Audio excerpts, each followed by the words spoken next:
Appearance on Dion's Daily Dose does not imply endorsement from or by any candidate or guest. The views, thoughts, and opinions expressed by Dion Bergeron or Dion's Daily Dose are his own and do not represent the views, thoughts, and opinions of any guest. Material and information presented is for general information purposes only. The Dion's Daily Dose name in all forms and abbreviations are the property of its owners, and its use does not imply endorsement of or opposition to any specific organization, product, or service. If you'd like to support the show, please visit our Patreon at patreon.com/Dion's Daily Dose.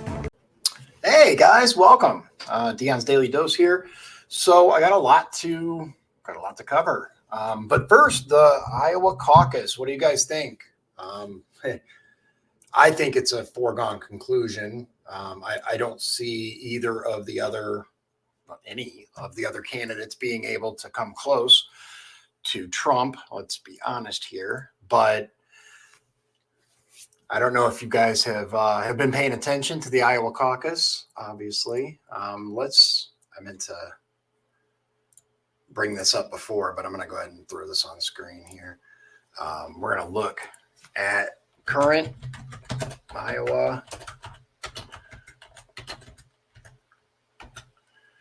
Caucus. Let's see here. Oh, okay. So results aren't in yet. We expect it around 7:45. In the meantime, how's everybody doing today? I'm so glad to be here with you. I got some really interesting stuff to share with you. So first of all, let's see if we can do this a little better. There we go. All right. So this was sent to me by a close personal friend of mine, and I think it's pretty wild. So Brett McGurk, a top White House official, has been quietly pushing a day after plan for Gaza that would see a more active role played by Saudi Arabia. Now, this is reported by HuffPost. This actually is from Jerusalem Post. So McGurk's idea, it says here, or Huffington Post, right.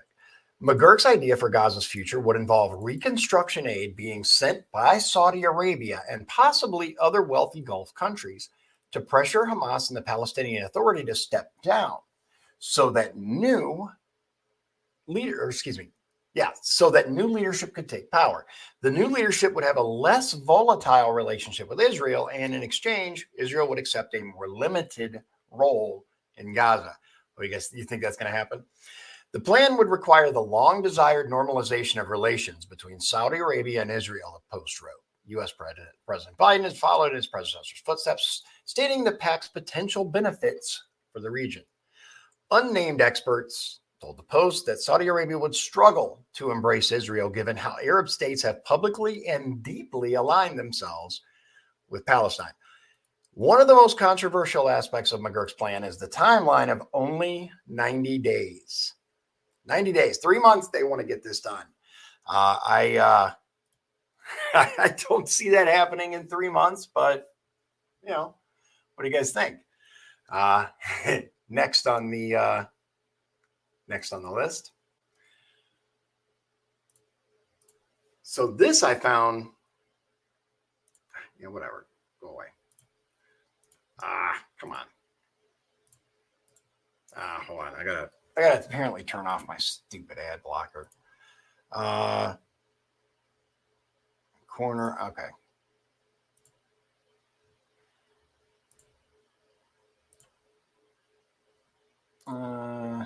Sorry. There we go. All right, that should do it. There. Sorry about that. All right, so have you guys heard about this disease X thing going on?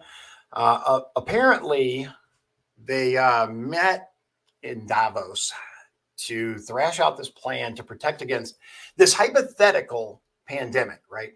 So this disease that allegedly could kill 20 times more people. See, this is why I have ad blockers. I know you see all this going on. This is insane, guys. Come on. This is ridiculous. Look at all the freaking ads, man.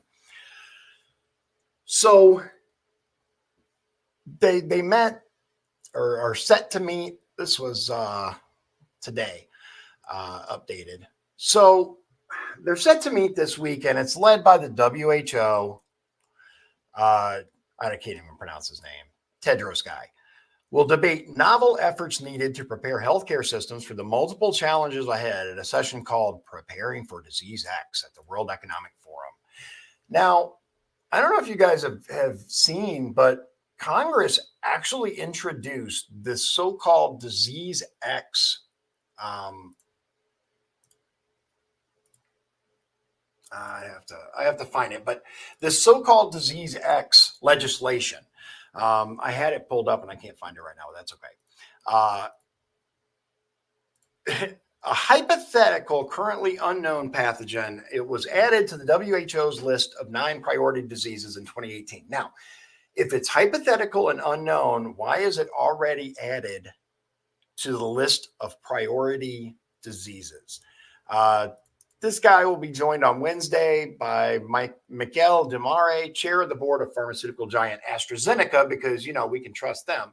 Brazilian Health Minister Nícia Trindade Lima, Royal Philips CEO Roy Jacobs, Indian hospital chain Apollo's executive vice chairperson Preetha Reddy, and Shambhishan, head of the Center for Health and Healthcare and member of the World Economic Forum's executive committee. In its list of priority diseases, the WHO said, quote, Disease X represents the knowledge that a serious international epidemic could be caused by a pathogen currently unknown to cause human disease. The UN agency ranks Disease X alongside COVID-19, Ebola, Zika, Crimean Congo hemorrhagic fever, Middle East respiratory syndrome, or MERS-CoV, and severe acute respiratory syndrome, also known as SARS. Experts do not yet know what type of virus will trigger the next pandemic, but scientists have warned for decades that bird flu is the most likely contender. Researchers say this is because of the threat of recombination, with high levels of human flu raising the risk of a human becoming co-infected with avian flu as well. Others have long speculated Disease X would more generally come from zoonotic transmission, an animal virus or bacteria that jumps to humans. Some have even warned Disease X could be sparked by a biological mutation, an accident, or, of course, a terror attack that catches the world by surprise and spreads fast. Daily Mail previously spoke to 3 virus experts who agreed a respiratory virus spread via droplets from coughs and sneezes was most likely to trigger the next fast-spreading disease that causes a global shutdown, right? They said the infamous Disease X would most likely appear after a farm worker is infected with an animal-borne disease that mutates, but said they could not rule out the disaster would be sparked by a lab leak, a main theory as to the origin of COVID. Oh, yeah, and John Hopkins released a 100-page pretend scenario explaining how everything would be handled. Yes, indeed. Back to the article, it was also possible, they warned, for the outbreak to be even worse than the COVID pandemic, pointing to the 1918 influenza outbreak, which killed an estimated 50 million people globally, compared to the 7 million from COVID. Top culprits for the next pandemic, the experts speculated, were another coronavirus and avian influenza, a virus that infects birds but could possibly jump to humans. This disease has led to the slaughter of 5 million birds in the U.S. this year in an attempt to prevent an outbreak. Didn't we learn anything from when they went around killing birds the last time about unintended consequences? Look that up, guys. They did. I think it was in China, I believe. Mao ordered a bunch of birds killed because they were eating all the crops, and it didn't end well. Let's just put it that way. The experts, though, could not rule out other diseases like Ebola and outbreaks from insect-borne diseases such as malaria and yellow fever. Some of the most dangerous, smallpox, measles, and HIV, originated in animals and later became highly transmissible between humans. So far, scientists are aware of 25 virus families, each of them comprising hundreds or thousands of different viruses, any of which could evolve. Worse still, they estimate there could be more than 1 million undiscovered that may be able to jump from one species to another, mutate dramatically, and kill millions of human beings. It's nice to know there was a silver lining, however. They pointed to rapid advances in vaccine technology and antivirals as a sign the pharmaceutical industry would be able to rapidly roll out treatments against the pandemic when the next arises. Around the world, countries have pledged a total of $1.5 billion to help scientists prepare for disease X. The UK government has pledged 160 million pounds, which is $210 million, alongside pledges from the US, Japan, Germany, Australia, and Norway. The Gates Foundation and the Wellcome Trust have also invested in research to tackle disease X. News of the World Economic Forum meeting sparked a heated debate on social media last week with ring-wing accounts. What is a ring-wing account? Anybody know? Drop in the comments what you think a ring-wing account is. Claiming that preparation for disease X could result in shutdown measures such as more lockdowns. I assume they're talking about right-wing accounts saying, hey, this might end up being more lockdowns. Didn't they kind of admit that during the article? Global shutdown, right? We'll scroll back up to that in a minute. During the Trump administration, Monica Crowley, a former Fox News contributor and assistant secretary for public affairs to the Treasury Department, said that a new disease would allow world leaders to enact lockdowns, restrict free speech, and destroy more freedoms. But Dr. Stuart Ray, vice chair of medicine for data integrity and analytics at Johns Hopkins, we just talked about them, Department of Medicine, told Fortune it would be irresponsible for world leaders not to meet at the forum. He said, quote, "There have been multiple such events in recorded history, and the recent coronavirus pandemic taught us that rapid response can save millions of lives because they did such a bang-up job. Coordination of public health response is not conspiracy. It's simply responsible planning." Yes, indeed. Responsible planning, ladies and gentlemen. That's what this is. Do not for a moment believe that it's some sort of conspiracy theory that there's this virus they're planning for, and they've already worked out. Now, I don't know if you guys remember, but prior to this latest event, pandemic, whatever you want to call it, there was a very interesting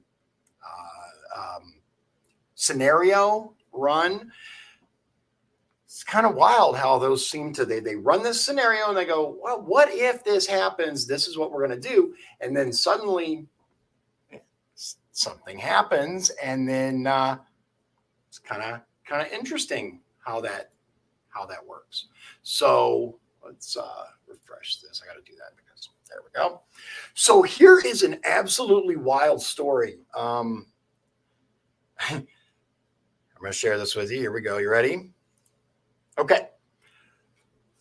RFK Jr., who's running as an independent, right, for president, he defends his dad and JFK's spying on and wiretapping of Martin Luther King Jr. during the Civil Rights Movement, right? A day before Martin Luther King Day. So you guys know that the FBI was directly involved in his death, right?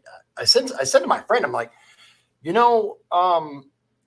is aware that they were like involved in his unaliving, right? I mean, so check this out. This is a wild story. So RFK Jr. has defended his family's role in the secret government surveillance of Martin Luther King Jr.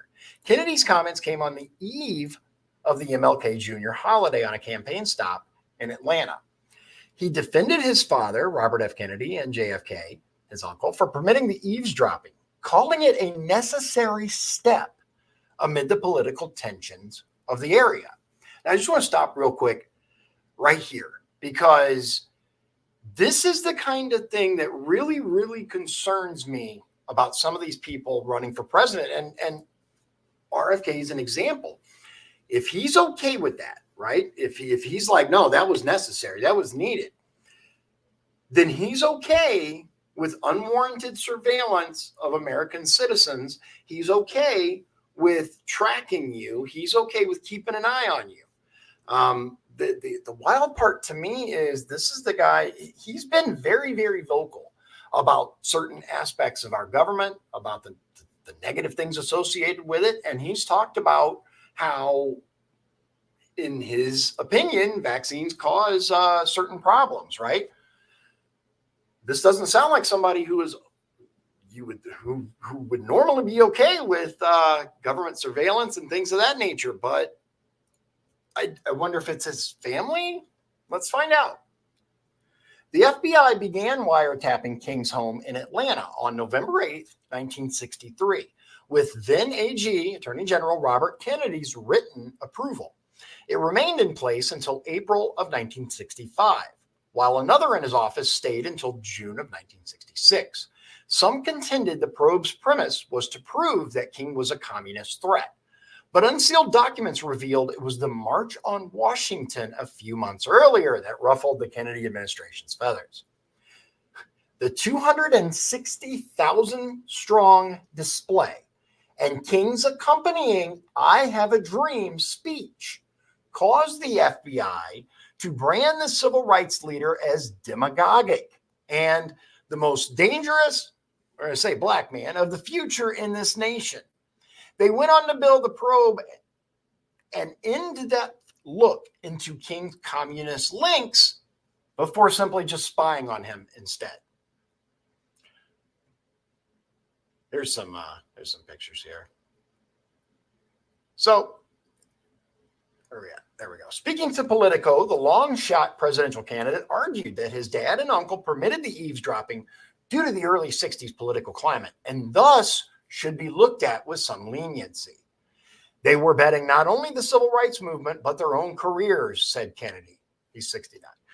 They knew that Hoover was out to ruin King, he continued, referring to then FBI Director J. Edgar Hoover, who, after JFK's death a few weeks after the wiretap was carried out, started directly providing Lyndon B. Johnson the information gleaned. There was good reason for them doing it at the time, he said, quote, because J. Edgar Hoover was out to destroy Martin Luther King and the civil rights movement, and Hoover said to them that Martin Luther King's chief was a communist. My father gave permission to Hoover to wiretap them so he could prove that his suspicions about King were either right or wrong, the long-shot presidential candidate continued. They keep saying that. We know it. We know that, guys. Citing how King had communists in his inner circle. At the time, King's closest and most influential advisor was New York attorney and businessman Stanley D. Levison, a man who Hoover and others noted was a secret member of the Communist Party. Kennedy Jr. in turn argued that the Kennedy administration had a legitimate reason to go along with Hoover's determination to surveil King after the notoriously ruthless bureau boss branded King a radical and potential communist. In reality, though, both Hoover and the FBI knew the teachings King preached held no roots in communists. I think they mean communism. Whatever happened to good editing of stories? No roots in communist. Thanks to a thorough investigation of communist influence in King's civil rights movement a few months earlier, that came up empty. Still, hours before Americans were set to ring in the federal holiday started in the late civil rights leader's honor, Kennedy defended his high-powered relatives, telling the publication, I think politically they had to do it. While proactive, the comments came somewhat in tune with the self-professed centrists, at times controversial statements delivered to the media. A prominent, and I don't even know if I can say this on YouTube anymore, he launched, it's right here, I have no idea. He launched a presidential bid in April as a Democrat, but in October announced he would run as an independent instead. An uphill climb that will see him need to get access on each state's general election ballot. However, with his positions on vaccines and increasingly more conservative views on immigration, Kennedy has been able to slowly peel voters away from both traditional parties. In recent weeks, ahead of the all-important Republican caucuses, he was polling at around 13%, but still well behind frontrunners like Trump and Biden. As more important election markers loom, he has attempted to reach out to other demographics that typically lean toward the Democratic Party, and appeared in Atlanta Sunday with Angela Stanton King, a former Congress candidate who spent 2 years in prison for conspiracy and was later pardoned by Donald Trump. The super PAC supporting Kennedy also recently took a massive step toward putting him on the ballot in several key battleground states by hiring several signature gathering vendors to begin circulating petitions to submit on his behalf, which isn't at all unusual. That's what they all do. They have groups of people that go get signatures for ballots because you have to have a certain number of signatures every state. Some are divided up for like the state itself. Some are divided up by congressional district. It just depends. Kennedy's campaign committee has not hired paid signature gatherers, instead working to build a volunteer apparatus to execute their petition effort, a spokesperson for Kennedy's campaign recently said. Right now, we're relying on our volunteers and feel we have a big enough base to get the petitions we need in each state, said Rep. Stephanie Spear. Let me ask you guys real quick. If someone came up to you and asked you to sign a petition asking for an individual to be on the ballot, right? Would you sign it? Now, I believe that all of us, I believe in our Constitution. I believe in the ability of everyone to run for office, right? But in order to do so, especially for president and certain other seats such as senator, et cetera, governor, you need to have a certain number of signatures in order to appear on the ballot. Do you guys does it matter to you who that person is? Like, would you only sign it if it was somebody you like? Would you sign it for anyone? I'm curious. Let me know.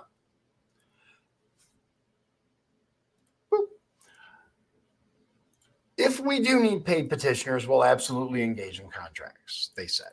The number of signatures required to qualify for the ballot in each state is different, with Kennedy so far only qualifying in Utah, where just 1,000 verified signatures were required to be submitted.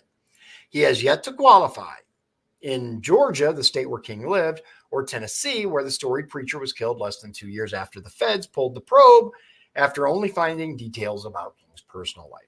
Following the assassination, a national day of mourning was later declared by then President Johnson following Dr. King's death. From 71 onwards, MLK Jr. Day has been observed to remember him, but it wasn't until 2000 that all 50 states took part in the national holiday, the last three being Arizona, Utah, and New Hampshire. It is not yet known how his comments about the late icon and his family will be construed by the greater public. Kennedy on Sunday further insisted that his uncle would have fired Hoover in a second term if he himself had not been in the fall of 1963. Now, again, I will say the headline is slightly misleading because I don't know that he was necessarily defending the action itself, but rather the political climate at the time. I'm not going to get too into defending RFK Jr. because he doesn't need me to defend him, but I do find it interesting the way that there's always this need to spin articles in a certain way. So here's the next story that I got for you before we move on. If you guys have something that you want to play with as far as Grok goes, let me know. We're gonna do some interesting things with it. Apparently, like I said on the actual intro, I haven't messed with it that much yet. I did a couple of things, and then I'm like, yeah, I'll wait until I go live to play with it more. But there's some interesting features of it, and it's supposed to be pretty powerful. I've read some of the things that people have put, and they certainly sound interesting. So we'll see. Okay, so the next article is South African leaders had cozy meetings with Hamas after deadly October 7th attack before accusing Israel of genocide. Now, the tags here, Israeli sources say Hamas leaders' visit shows the cozy relationship, and they accuse South Africa of becoming the legal arm of Hamas. South African leaders met Hamas militants on official visits to their country after the deadly October 7th attack. A Hamas delegation visited South Africa in December at a time when even Arab countries were distancing themselves from the terrorist group, which, unalive 1,200 Israelis, kidnapped about 250. Israeli sources said the visit by Hamas leaders shows the cozy relationship had with the group over the years, which the sources say helps to explain why the ANC-led government decided to accuse Israel of genocide at the International Court of Justice last week. The Israeli government rejected the claim and has instead accused South Africa of becoming the legal arm of Hamas. Israeli Minister Amichai Chikli, I guess that's how you say it, has claimed that among the sitting South African delegation at the ICJ hearings at the Hague was Shawan Jabaran, a peace activist accused of having ties with the terrorist group, the Popular Front for the Liberation of Palestine, PFLP. Popular Front for the Liberation of Palestine, PFLP. Israel accuses them of taking part in the attacks. Mr. Sheikley posted on X, "Tell me who stands behind you, and I will tell you who you are."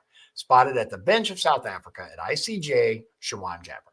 Israeli sources have criticized South Africa for allowing Hamas leaders to visit their country after the October attack. Bassem Naim, a leader in Hamas's political office, led the December delegation to South Africa, which included the group's representative in Iran, Ali al-Qudami. I'm getting pretty good at these names, right? The group visited the South African Parliament and African National Congress. I'm kidding, by the way. I'm terrible with these names. As well as holding a press conference in memory of the country's former president, Nelson Mandela. They also met Mandela's grandson, at a ceremony. I'm surprised they didn't just go Mandela, at a ceremony held at the union meetings in Pretoria, the seat of the South African government. I mean, there's only one letter missing right here. I mean, it also emerged that South Africa's foreign minister, Naledi Pandor, spoke to Hamas's political leader Ismail Haniyeh days after the October 7th attack. The foreign ministry later clarified the conversation was not intended to show support, but to reaffirm the government's solidarity with the Palestinian people.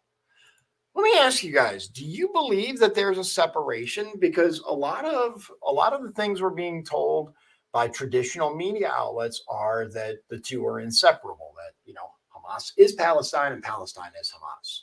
What do you think? I'm curious as to whether you think that the two are intertwined just as much as claimed, or is it two separate entities?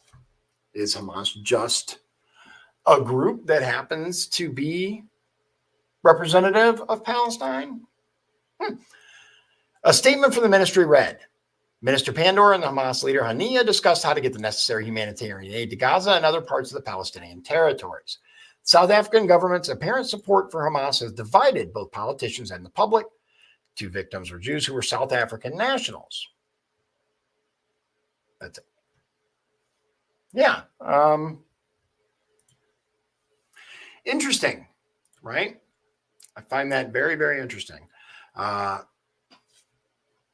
exactly the country, especially given all the Arab countries that, were like, whoa, we want nothing to do with this. I believe Iran, Egypt, I know, put up a big border wall and wouldn't allow any Palestinians. A bunch of other Arab countries are saying, no, we're not going to allow you guys to flee Gaza and come here. Which is interesting to me. This I find fascinating. So Javier Milei, I don't know how you say the last name, Milei, he got elected in Argentina, right? And one of the first things that he did was slash the government. I mean, just started firing people left and right, which, let's face it, governments around the world, the U.S. is no different. We are stretched to capacity. The federal government has become massive, bloated, over-burgeoning. That's, in my opinion, one of the necessities for whoever wins the presidency next is to get rid of a huge portion of our massively inflated federal government. The fight back against Javier Milei's radical reforms has begun. Argentina's powerful trade unions are preparing to strike on January 24th. Yeah, fine, whatever. I'm not signing up for this. Look, unveiled measures to cut public spending by 3% of GDP. His economy minister, he devalued the peso, pledged to slash subsidies, eliminated 9 of 18 government, all the things that we talked about, right? But the, excuse me, the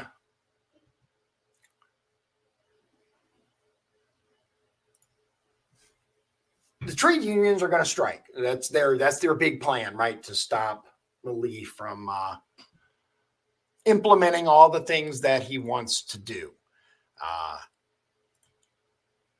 It should be interesting. I'm personally interested to see how he's going to respond to that, given his big push to restrict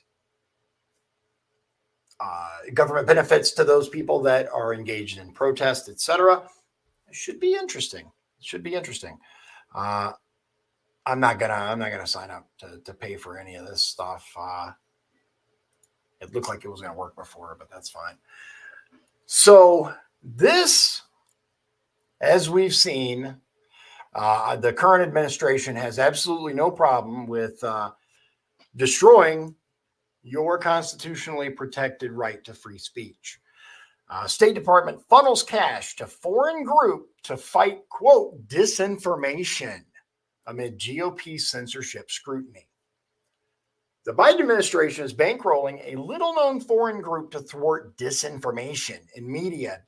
We've heard that word so much, disinformation. Despite Congress exerting pressure on Democrats over similar initiative, GOP lawmakers have equated to state-sponsored censorship, records reveal.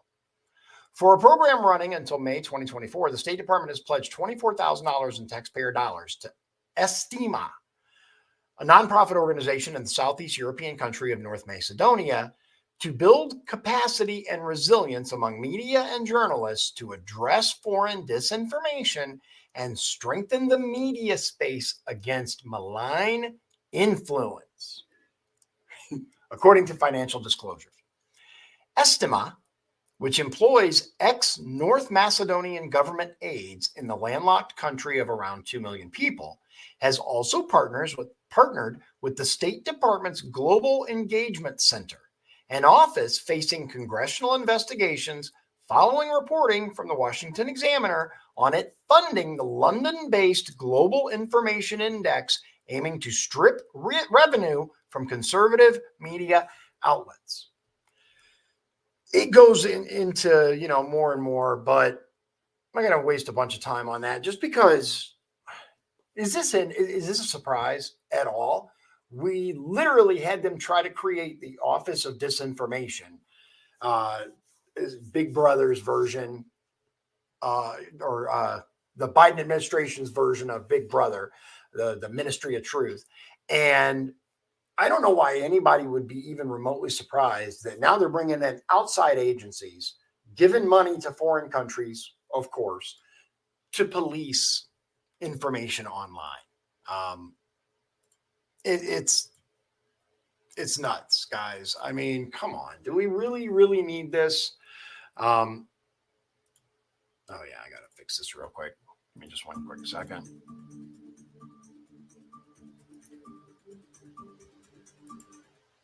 There we go.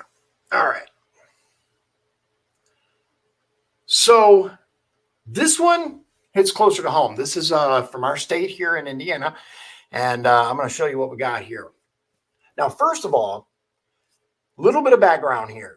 Apparently, there was a law that allowed immigrants to get driver's licenses. We'll cover that in just a minute. But there was a lawsuit, and federal judge orders Indiana to strike provision from discriminatory driver's license law. The preliminary injunction ordered Indiana to strike the Ukrainian provision language. Let's get into this a little bit. So, a federal judge ordered Indiana to strike a provision in state law that allows people on, it's called humanitarian parole. We'll talk about that in just a second, to obtain driver's licenses, but only if they're from Ukraine. Now, what is humanitarian parole? It says it's granted to a foreign national who is otherwise inadmissible to temporarily enter the United States due to an emergency, an urgent humanitarian reason, or significant public benefit. Humanitarian parole is usually granted by U.S. Citizenship and Immigration Services, USCIS, right? Okay, so that's what it is. Oh, wrong one. Now, people on humanitarian parole that are from Ukraine were allowed to get a driver's license in Indiana. Now, they swore this wouldn't allow them to vote. It was unclear Friday if the state will appeal the judge's order. The lawsuit was filed in August against the commissioner of the Indiana Bureau of Motor Vehicles. The plaintiffs are represented by attorneys with ACLU of Indiana and National Immigration Law Center. Quote, I plan to continue advocating for justice alongside the other plaintiffs because getting a driver's license should be dependent on following the rules of the road, not on the country where you were born. Lead plaintiff Jefferson St. Hilaire said in a written statement provided by the ACLU of Indiana. The law in question, Indiana House Enrolled Act 1050, provides an avenue for immigrants on humanitarian parole from Ukraine to obtain driver's licenses and identification cards. Why is this a thing? Any country, like, and you know what, I've played devil's advocate with this, having conversations about this in the past, and it's really, really very simple. Why are you issuing, first of all, why are we issuing driver's licenses to people only from one place? Either blanket or none. And that's what this lawsuit is actually about, right? 4 of the 5 Haitian immigrants, who are all on humanitarian parole, live in rural areas without public transportation, according to the lawsuit, and are seeking to have the same opportunities as the law, rely on others for rides to work, grocery shopping.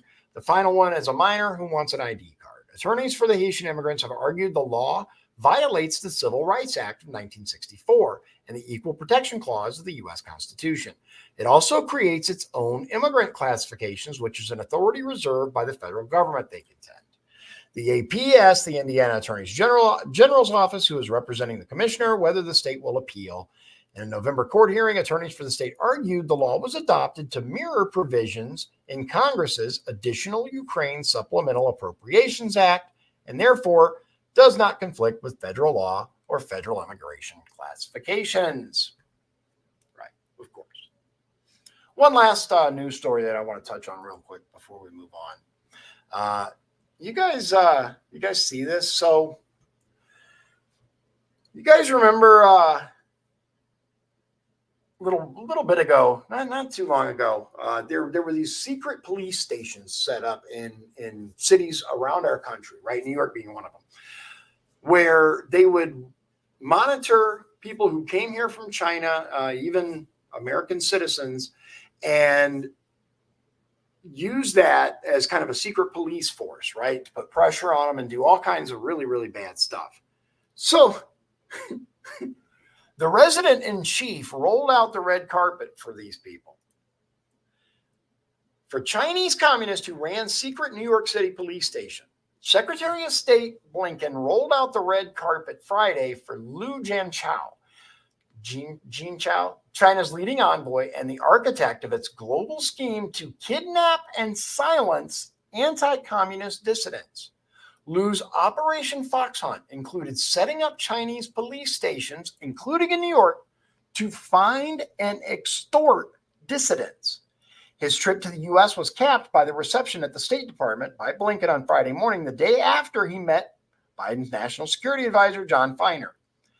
It had also included a visit to the prestigious Council on Foreign Relations in Manhattan, a reception with a billionaire Wall Street investor, and an audience with UN Secretary General Antonio Guterres. But it sparked outrage among human rights and dissident groups whose friends and family members have been targeted by the Chinese Communist Party under Operation Fox Hunt. which Liu ran. Since 2015, Liu, 59, has served on the CCP's Central Commission for Discipline Inspection and Central Anti-Corruption Coordination Group's International Fugitive Recovery Office, according to reports. He is the brains behind the campaign that uses Chinese operatives to spy, blackmail, and bully the country's nationals around the world, and in some cases, even kidnap them. Under Operation Fox Hunt, Chinese operatives hired U.S. private investigators to help track down dissidents in the U.S. Quote, to roll out the red carpet for him is a slap in the face, said Martha McMahon, whose husband, Michael, a decorated former NYPD sergeant, was convicted of acting as a foreign agent and interstate stalking while working as a private detective in New Jersey, but vehemently protests his innocence. At minimum, he should have been questioned by the FBI as soon as he hit the tarmac. Mark Simon, a Taiwan-based media executive, said on X, Liu hunted down hundreds of Chinese overseas by using families as hostages, threats, and torture. Simon is campaigning for the release of his former boss, pro-democracy media tycoon Jimmy Lai, who was arrested in Hong Kong in 2020 and is now serving a 5-year sentence denounced by Blinken's State Department as unjust. It's kind of funny how they can denounce the things that the Chinese government are doing, but welcome this guy with open arms. Shortly before Liu arrived, the FBI's office in Houston issued a warning that the People's Republic of China, quote, may be cyberstalking, physically intimidating, and harassing Chinese citizens, naturalized U.S. citizens, and families of dissidents who speak out against the Chinese Communist Party. So the Houston FBI released that statement, and then here comes Liu. In 2022, the Post revealed how a secret police station above a noodle shop in Manhattan's Chinatown was being used to spy on dissidents and being run by a shady charity that hosted a gala dinner for New York City Mayor Eric Adams in 2022. 2 U.S. citizens were charged in April last year with setting up the police station and helping security officials from the authoritarian nation locate dissidents who were living in the U.S. Harry Liu Jinwang, 61 of the Bronx, and Chen Jinping, 59 of Manhattan, have not entered pleas, and trial dates have not been set. Liu, who is the top candidate to head up China's foreign ministry after the last foreign minister disappeared from public life, said the purpose of his U.S. tour was to promote better understanding between the U.S. and China. That's all he wants, guys. He wants to promote more understanding between us. Aww. While in Manhattan, he posed at the Asia Society beside Steve Schwarzman, the billionaire CEO and co-founder of investment fund Blackstone. That name sounds familiar. The nonprofit works to forge closer ties with Asia. We're here to promote dialogue between the governments, legislators, and political parties of the two countries, as we believe communication is the only way of increasing common understanding, Liu said Tuesday at an event hosted by the Council on Foreign Relations in Manhattan. Is anybody even remotely surprised that these people are all connected? He also said that China had received help from the U.S. Justice and Homeland Security Departments in extraditing criminal suspects on the basis of the U.S. law. So they're helping them. But let's get perfectly clear. China received help from U.S. Justice and Homeland Security to deport people to China. Just before Liu embarked on a similar diplomatic trip to Britain last year, Safeguard Defenders, a Madrid-based human rights group, petitioned unsuccessfully not to let him into the country, saying Liu, quote, bore command and or oversight responsibility for human rights abuses. A request for comment from the State Department was not returned Friday. Right. You can't make this stuff up. I mean, you really can't. Like, we've gotten to the point to where I truly believe that we have to be living in clown world, don't we? There's no way this is real life. There's no way. And I got some stuff to share with you guys on X before we start playing with Grok. So there's a conspiracy, right? Conspiracy theory, okay? That Lloyd Austin, right, isn't actually in a hospital. That's just what they claim, So you know what? That's a good point. My wife brings up a phenomenal point. So there is a ton of bad in the world. There are people that are doing really, really good things. And here locally, Lisa Pierzakowski, she is the, I believe, Central Township trustee. And she is working her butt off. It was negative. The wind chill was like negative 30, negative 20, negative 30 over the last couple of days. And she worked her butt off to get the homeless some shelter, some food, make sure they were out of the elements. Yeah, a shout out to her because she is really, really making a difference. Let me show you guys. This is kind of interesting, right? So somebody's saying, does this look like Lloyd Austin to you? Right? They got this guy in this hospital bed. Okay. If you look at these pictures, now this is what Lloyd Austin's picture looks like, right? If you look at that, does that guy look like this guy? No, it won't let me really. Okay. I was hoping I could like zoom in, which maybe. Here's the two side by side. What do you think? What's your opinion on it? Is that the same guy? I mean, obviously the eyebrows are different and he doesn't have hair, but the eyes, are those the same eyes? What do you guys think? I don't know. I'm not that familiar with Lloyd Austin. People are claiming that it's not him. And this is, I'm pretty sure this is an AI generated image here, at least with this guy here. I don't know if they released pictures or not. There have been a couple of claims to the contrary. I don't know, but I always like interesting theories like that, right? Things that make you go, I don't know. I don't know. So there are some crazy wild theories, and I want to make sure I preface this with some sort of disclaimer because I love reading this kind of stuff. I don't know if I necessarily believe 100% of it, but there are some very interesting theories and some very interesting news articles out there. I kind of covered the regular stuff. Let's dive into this because this is pretty wild. All right, so there is an account on X that I follow, Ariel Proletario One. You guys may or may not have heard of him before. There's a lot on his account, but this one in particular, I found this very interesting. So it says NASA has given researchers $200,000 to turn human poop into food, right? So let's look that up, right? I want to get to the actual story. So NASA gave money to turn human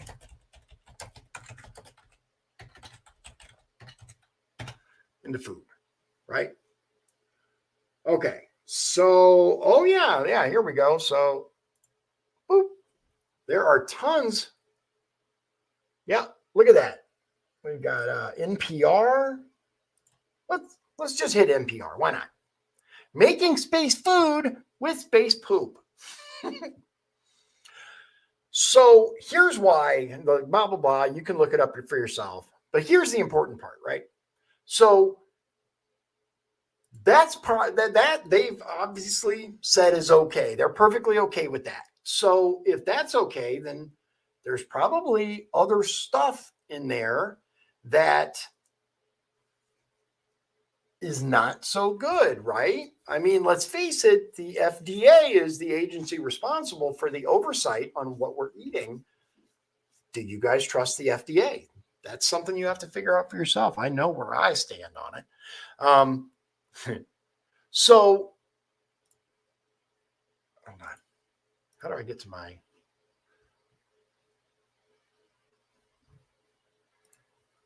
I want to get to my...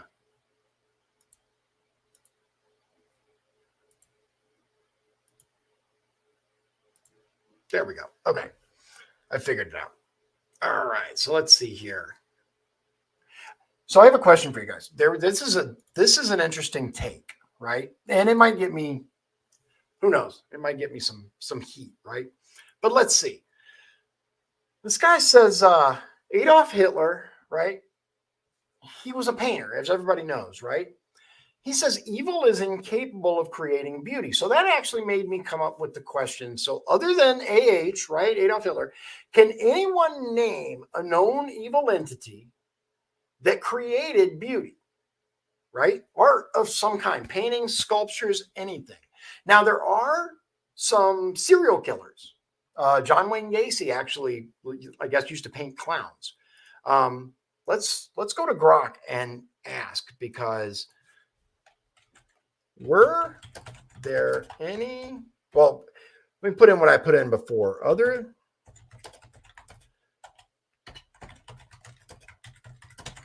Were there any evil people that created art? Because obviously that's the first go-to if you don't exclude, right? That's their go-to. No, yeah. Okay. It's Grok says, oh boy, where do I start? It's like a twisted version of Who's Who in the art world. Let's dive into this dark rabbit hole, shall we? Caravaggio. This guy was a 17th century Italian painter who was known for his dramatic use of lighting and realism. But he was also a bit of a hothead. He was involved in numerous brawls and even killed a man in a sword fight. Talk about a brush with death. Not exactly what I was talking about, but okay. Pablo Picasso. Picasso was a genius in the art world, but his personal life was a bit of a mess. He was known for being a womanizer. For me, there are only two kinds of women, goddesses and doormats. Charming, right? William Burroughs. This Beat Generation writer was known for his experimental novels and his dark sense of humor. But he also accidentally shot and killed his common-law wife, Joan Bulmer, in a drunken game of William Tell. Oops. Phil Spector. This music producer was a key figure in the development of the wall of sound production technique. But he also had a history of violence and was convicted of the murder of actress Lena Clarkson in 2003. And, Roman Polanski, film director known for his psychological thrillers and his controversial personal life. In 1977, he was arrested for the essay of a 13-year-old girl and has been a fugitive from the U.S. ever since. So obviously, says quite a few artists and creators who have a dark side. But that's not exactly what I was asking, right? Let's try, did Mao or Stalin create any art? Let's try that. Grok is thinking. Okay, so, well, it seems that both Mao Zedong and Joseph Stalin were more focused on creating political movements rather than artistic masterpieces. However, they were quite skilled in the art of propaganda. Mao Zedong was known for his Little Red Book, which contained his political and philosophical thoughts. Some might argue that it's a work of art in its own right, as it inspired millions of people to follow his ideology. But if you're looking for something more traditional, like a painting or a sculpture, you're out of luck. As for Stalin, he was quite the poet in his younger years, writing romantic and revolutionary verses under the pseudonym Socello. See, I didn't know that. Did you guys know that Joseph Stalin was a poet? But once he became the leader, of the Soviet Union, his artistic pursuits took a backseat to his political ambitions. Stalin was more interested in creating a cult of personality, using propaganda posters and films to promote his image as a strong and infallible leader. So, while neither Mao nor Stalin left behind a collection of paintings or scriptures, they certainly knew how to use art as a tool for political influence. Can you guys think of anyone else that is out there? There's, what's his name? Pol Pot, right? Did Pol Pot create any art or sculptures? Whoops. Grok is thinking.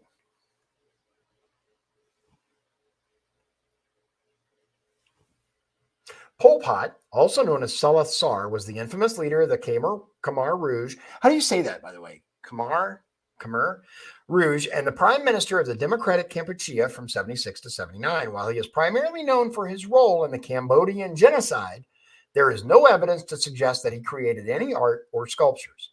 His focus was on politics and the implementation of his radical policies, which led to the deaths of an estimated 1.5 to 2 million people. Yeah, evil dude. I couldn't find anything else. If you guys can think of someone, if you guys can think of anybody else that's supposed to be like, hold on. Did any serial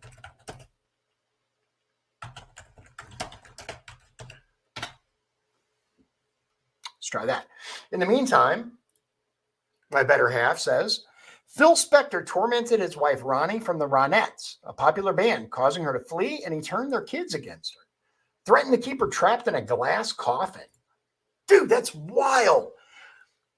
Okay, so it seems here, it says here, it seems that quite a few serial killers have dabbled in the arts, using their twisted talents to express themselves in various mediums. Some of the most notorious examples include John Wayne Gacy. See, I knew about that one. Known as the Killer Clown, Gacy created a series of paintings depicting himself as his clown persona Pogo. His artwork has been sold at auctions and even displayed in galleries. Richard Ramirez, the Night Stalker. He created a series of drawings and paintings while in prison, which were later sold at auctions. His art often featured dark, occult-like themes. Manson, the infamous cult leader and convicted murderer, created a number of drawings and paintings while in prison, which were also sold at auction. His art often features bizarre, abstract imagery. Not surprising, right? Dennis Rader, the BTK killer, created a number of drawings and paintings while in prison, later sold at auction. Art often featured religious themes and butchery. Robert Burdella, the Kansas City butcher, created a series of drawings and paintings while in prison, which were later sold at auction. Art often featured dark, macabre themes. These examples of serial killers dabbling in art serve as a chilling reminder of the twisted minds behind some of the most heinous crimes in history. So it does seem like that's not necessarily doesn't exclude people, right, from being able to do bad stuff just because they could paint. I think there's a lot more to be discovered there, but let's see here. Let's try that. What is going on with the tunnels under New York? Let's see what Grok has to say about this, because that's been pretty wild. I don't know if you guys have kept up on that. There are a lot of really interesting allegations. Okay, so it says here, just your typical underground labyrinth of rooms and passageways being discovered underneath synagogues in New York. Nothing to see here, folks. But seriously, it's like a real-life game of Minecraft down there with secret tunnels and hidden chambers galore. Who knows? Maybe they'll find a dragon's lair next. In any case, it's a good reminder that there's always more to New York than meets the eye. So these are the actual articles. One thing that's pretty cool about Grok, it'll give you that, and then it'll present, actual articles or X posts underneath, right?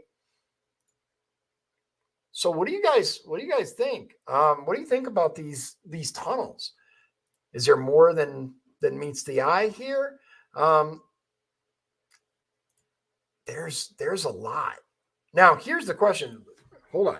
Let's find out what Grok has to say about this, because these are some of the rumors that I've heard. I'm not saying they're accurate or not. We're going to ask Grok and see what he says. Let's see. Do the New York tunnels connect to the Children's Museum? Because that's what some people are claiming. Whoops. Let's find out.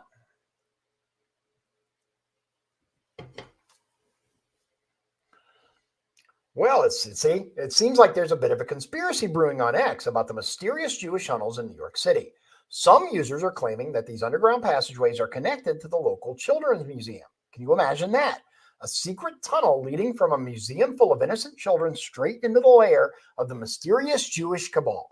Now, before you start packing your tinfoil hat and flashlight, let's take a look at the facts. The truth is, there's no concrete evidence to support this claim. It's just a bunch of wild speculation and conspiracy theories. But hey, who knows? Maybe there really is a secret tunnel connecting the Children's Museum to the Jewish underground. Stranger things have happened in New York City. After all, this is the place where a giant gorilla once climbed the Empire State Building and a man once walked on a tightrope between the Twin Towers. So anything is possible, right? So here's one that says the underground tunnels are connected, right? And it's some pictures. And of course, it says, how about some proof? And it says that 302 Kingston Avenue is not a children's museum. It's a study called, oh boy, Kollel Tiferes Kanim. There is a Jewish children's museum across the street at 792 Eastern Parkway. 302 Kingston is not the museum. It says, do you have some sort of source for the claim? This is not that. That's something else. We already knew this.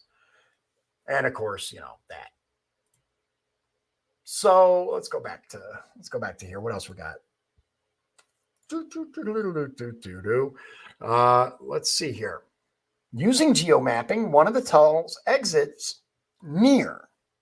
It's also unclear how large the tunnel network is, where the other passages lead to. Allegedly. Of course, because everything's allegedly. It says here. Now, Allie Carter, I don't know if you guys know who that is. She is an SA victim, and she talks about the Getty Museum. She did say that there are tunnels under children's museums. So you might want to read some of that. There's a lot of information out there. Whether or not it's accurate, I do not know. Let's see here. Other claims include all kinds of stuff. Let's see here. What do you guys think? You got anything that you want Grok to find out? One thing that I thought of, check this out. Tell me about the mystery of, you guys heard of Tartaria? Let's find out what Grok has to say about it.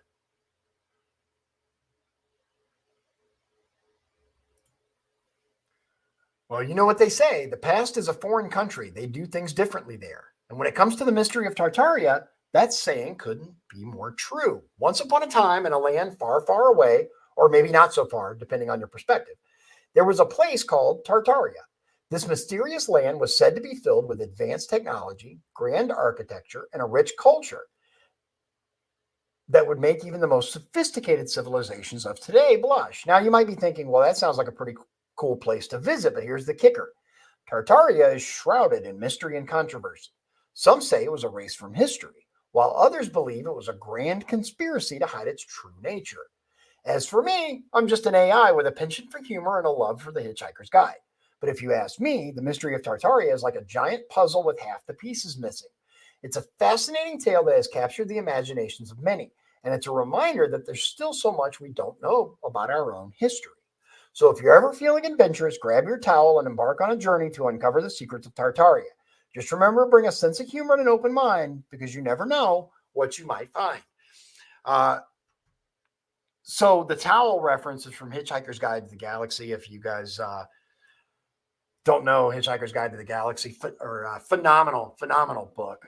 When I was a kid, man, I loved that book. Here's the post. It says, honestly, when researching Tartaria early on, if your research didn't lead you to stolen history, then you were doing it wrong. I have been doing this for 35 plus years. There was no Tartaria growing up. All we had was In Search Of with Leonard Nimoy, and he was tell us about Bigfoot, Loch Ness, Bermuda Triangle, and early UFOs. You guys, I remember that. Then the curious found Atlantis and MU and Lemuria with some OG deep library catalog, microfile research, and a few books. Ike, Sitchin, Greer, Hancock et al. Filled in some gaps in the 80s, 90s, but gaps that were freaking 14,000 to 450,000 years ago. Then Ancient Aliens for the cream filling. Never a land called Tartaria, zero info, sans Grand Tartary, and that was easily explained away by the usurpers as uncharted landmass. And we fell for it. Then poof, Tartaria came onto the scene all at once, and no one could figure it out. But those that were watching and attuned to this type of info realized what happened. Allegedly there were tens of thousands of early books read before J700 and before Jesuit ran printing press released in 2016 to 17. Thousands of books. And inside those old books, we found Tartaria.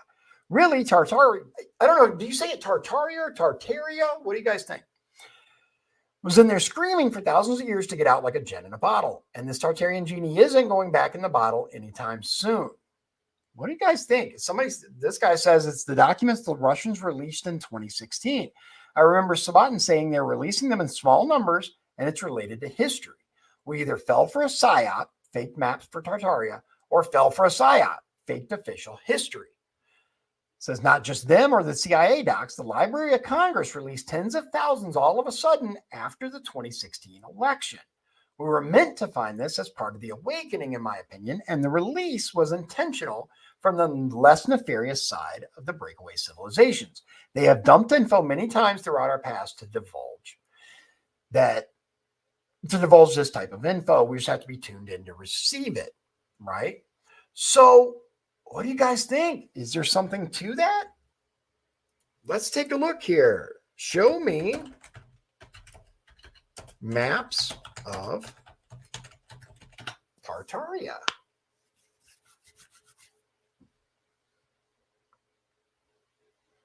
I don't know. I do believe that there are lots of things that history has gotten wrong, right? Lots of things that they make claim of this happened or that happened or written down as a certain way, but it didn't happen or happened differently than what we were told. I think anything's possible. And you know what? Being a Christian, obviously, I believe that God is all powerful. So why wouldn't absolutely anything be possible? So, wow, it just keeps going, doesn't it? Look at this. Okay. So all right. So according to this here, Tartaria and the greater part of the Kingdom of China, 1680. This map of Tartaria is from the special collection of the University of Amsterdam. This map was published by Frederick de Witt, 1629 to 1706. He was a Dutch cartographer and artist. The map shows Oceanus Occidentalis, Atlantic Ocean, and Mare Tartaricum, Arctic Ocean. All right, so let's take a look at this. Let's zoom in here if we can. Now it just resets. Okay. So according to this, it looks like it's basically by China, right? Russia-China area is the claim. That is interesting. And that looks like Japan right there. So the yellow, if the yellow is Tartaria, then that's mostly Russia-China. Very interesting. Very interesting. I have not done that much studying on this. There's so much to discover, so many things that are out there. Here's one from 1851. This is what it was talking about, the Independent Tartaria map, 1851. Short stories about the bride chase, the Tartars traveling, and the tent during those times. Engraved for the Illustrated Atlas of R. Montgomery Martin. Among the last great creators of colorful maps was the British John Tallis. Okay, so this is supposed to be independent Tartary, right? Looks like this is it up here. Again, Russia, China area. Very interesting. Greater part of the Kingdom of China, 1680. Yeah, there, the 1575, I think that was mentioned up here, wasn't it? Yep. Created by the explorer Anthony Jenkinson. This map is a scan of the map from the 1575 edition of Ortelius's Theatrum Orbis Terrarum, first published in 1570 and republished many times between 1571 and 1641. There's a whole big rabbit hole here that I think we'll probably be able to play with. Let's see just how deeply Grok can go. Let's see here. Let's see. Is Donald Trump going to win the Iowa caucus? Let's see what it says.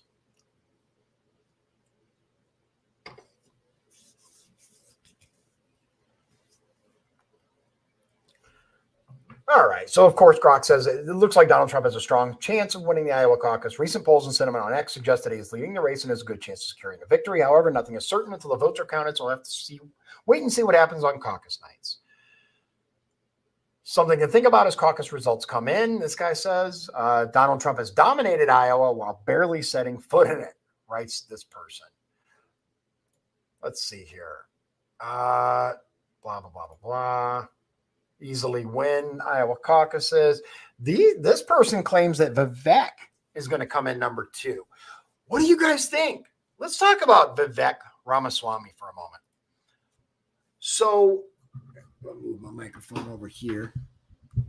So, Vivek, this guy just kind of like just appeared on the scene, right? He just poof, here he is. I will say this: I'm still very hesitant about Mr. Ramaswamy. I'm voting Trump, obviously. I mean, my cardboard cutout, I don't have him anymore, unfortunately. I have a very, very good friend of mine who is a big fan of Vivek, actually likes him more than Trump. Wife's a fan of Vivek. So, yeah, I'll say this. Some of the speeches that he's given, some of the things that he's talked about, I'm a big fan of. I like the things that he talks about. I like his manner of speaking. Now, there's a reason for that. I've seen several videos that do direct correlations and direct comparisons to him and Obama, right? Showing that whether he was trained or whether he learned it himself, he does mirror/mimic many of the mannerisms of Barack Obama. How do you guys feel about that? It makes me a little nervous, not gonna lie. It does say, ooh, well, that's concerning, right? Because we all know that despite what the media parroted over and over and over, Obama was not a good president, not even a little. So I think that there are some definite red flags there.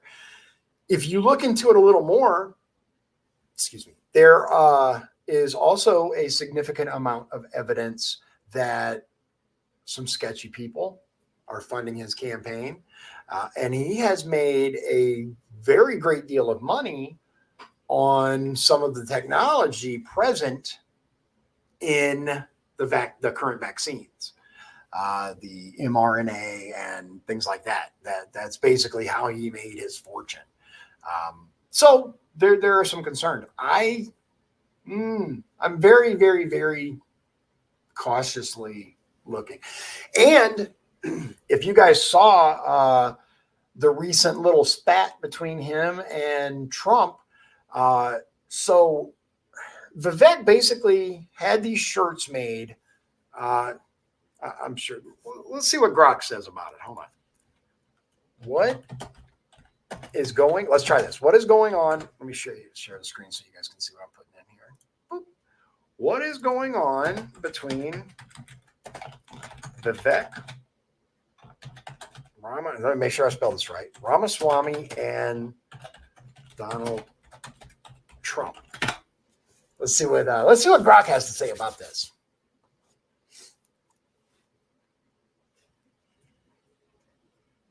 I'll be right back. There we go.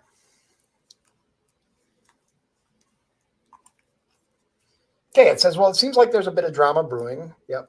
It all started when Trump took to social media to attack Ramaswamy, calling him deceitful and urging voters not to be duped by him. This came after Ramaswamy had been posing with supporters wearing Save Trump, Vote Vivek t-shirts. Ramaswamy, on the other hand, responded by saying he wouldn't criticize Trump in response and that he still respects him immensely. It's like watching a political soap opera unfold before our very eyes. It'll be interesting to see how this drama plays out in the coming days, especially with the Iowa caucuses just around the corner. Will the two candidates kiss and make up, or will the tension continue to rise? Only time will tell. I will say this. I kind of dig Grok. I'm enjoying being able to play with it. Scott, it is certainly much more humorous than other AIs that I've seen. So we'll see. Okay, so there were these shirts that he made. Let's see if I can find them. Okay, let's do this. Show me the shirts Ramaswamy made saying "Save Trump, vote Vivek." Shouldn't take them long to do that, right? Grok's supposed to be pretty awesome. Let's take a look. And if you guys are ever looking for me on social media, including X, it is at Dion's Daily Dose. So, oh, wait a minute. So, it looks like there's a little more here. This says, in addition to Save Trump, Vote Vivek t-shirts, the Ramaswamy campaign has also sent out mailers featuring the former president's mugshot. MAGA cannot end with Donald Trump. Ooh. Okay, this is interesting, but let's go back. Let's find the shirts. There it is. All right, so it's got Iowa, and then it's got Trump's mugshot, and it says Save Trump, Vote Vivek. I don't know, guys. It seems kind of, I don't know if I necessarily agree with that particular tactic, but that's kind of what made Trump mad and caused him to strike back. I mean, I get it, I guess, but let's see here. All right, let's go back to Grok. All right. We're going to do a couple more, and then I'm going to wrap it up for the day, but I appreciate you guys joining me. I had a good time. All right, let's see here. Oh, and coming up, we've got some very special guests that are appearing. We've got 2 United States Senate candidates. We have John Rust, who just recently there was a decision in the egg price fixing lawsuit. We'll talk about that with him when he gets here. He probably won't be able to say too much because it is ongoing. I'm sure they're going to appeal the decision. Look it up. But we are going to talk to him about his campaign and kind of who he is and stuff like that. And then we have Andrew Horning coming the day after, a couple days after that. We've got our local Republican Party chairman appearing. At some point, we had a date, and then there was a conflict, and I told him to get back with me and give me another day. So I got to send him a text. But my team is getting them lined up one after the other, and I'm really excited about this. It's going to be fun. All right, let's see what else we can find out from Grok. Let's see here. Hold on. Let's try this. Why does the media hate Elon Musk? Not Musk. Musk. Let's see. It's thinking. Dun, dun, dun, dun, dun, dun, dun, dun, dun, dun, dun, dun, dun. Okay, here we go. All right. Okay. All right. Well, it seems like the media's relationship with Elon Musk is a bit of a roller coaster ride. Some outlets love him, some hate him, and some just can't decide. But let's take a look at some possible reasons for the negative coverage. 1, tall poppy syndrome. Elon is a highly successful and innovative individual, which can sometimes make others feel a bit envious. This might lead to a tall poppy syndrome, where the media tries to bring him down a notch or two. 2, controversial statements. Elon is known for speaking his mind, and sometimes his opinions can be a bit, out there. This can lead to negative coverage, especially when he makes statements that are seen as controversial or insensitive. 3, short selling activity. Some people in the media might have a financial interest in seeing Tesla's stock price go down. Ooh. This could lead to biased reporting and negative coverage of Elon and his companies. That's a good point. It is a good point. Political bias. The media can be a bit of a political minefield, and Elon's actions and statements can sometimes be interpreted as leaning one way or the other. This can lead to negative coverage from outlets that don't share his views. 5, misunderstandings. Let's face it, Elon is a complex guy. And sometimes the media just doesn't get him. This can lead to misinterpretations of his actions and intentions, resulting in negative coverage. In conclusion, the media's relationship with Elon Musk is complicated, to say the least. While some outlets may have legitimate reasons for their negative coverage, it's important to take everything with a grain of salt and form your own opinions. After all, even the most brilliant minds can have their off days, right? And that is true. Everybody has everybody has an off day, and Elon is certainly a controversial figure. Let's see here. We'll do one or two more. Let's check into I think we should be getting to the caucus here pretty soon, right? I'm going to click on hashtag Iowa caucuses. Let's see here. Coverage of the first in the nation caucus. Here's what GOP is saying.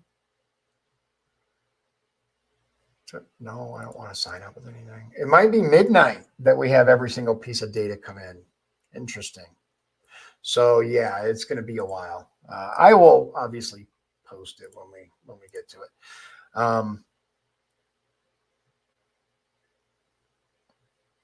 Let's go back. Okay, so one more thing. Where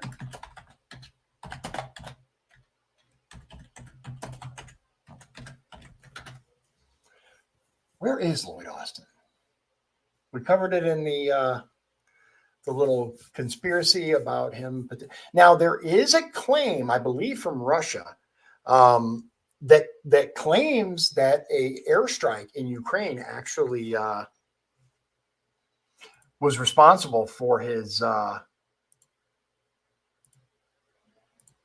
disappearance, death. Let's see here. Hold on. Russia. Let's see. Did Russia claim they unalived Lloyd Austin? Let's see. I read that somewhere. I forgot to bookmark it so that I can show you. But apparently there was a okay, let's take a look here. Some articles and social media posts claiming that Russia made such a claim. However, upon closer inspection, it appears that these claims come from a satirical website and should not be taken seriously.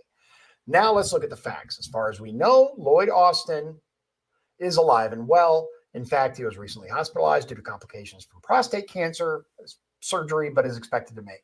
So no, Russia did not claim to have killed Lloyd Austin. It's always important to verify the information you come across. A lot of misinformation. So let's take a look here. Okay. So apparently this claim came from a website called Real Raw News, which has, let's see here, News X paper. I haven't heard of that, but it says Secretary of Defense Lloyd Austin allegedly killed in Kyiv on January 3rd when Russian cruise missiles pelted a command bunker. But I don't actually see, I see a bunch of text, but I don't see an actual link. So once again, Real Raw News, unfortunately. And that says at the bottom it's satirical. I don't know. I don't know. I'm not seeing any. I haven't seen any actual evidence. Put it that way. So we'll see. I got a lot of interesting stuff coming up for you guys. We're going to do some more playing with Grok soon, and we'll probably have one where my son joins us. But in the meantime, I hope you have a wonderful day, evening, and spend time with your family. You never know when they're going to be gone. You guys have a great evening. God bless you. God bless Indiana. God bless the United States. If you'd like to support the show, please visit our Patreon at patreon.com/Dion's Daily Dose. This has been Dion's Daily Dose, hosted by Dion Bergeron. Executive producers, Sean Holgram and Michael Beebe. Copyright 2024. Dion's Daily Dose, all rights reserved.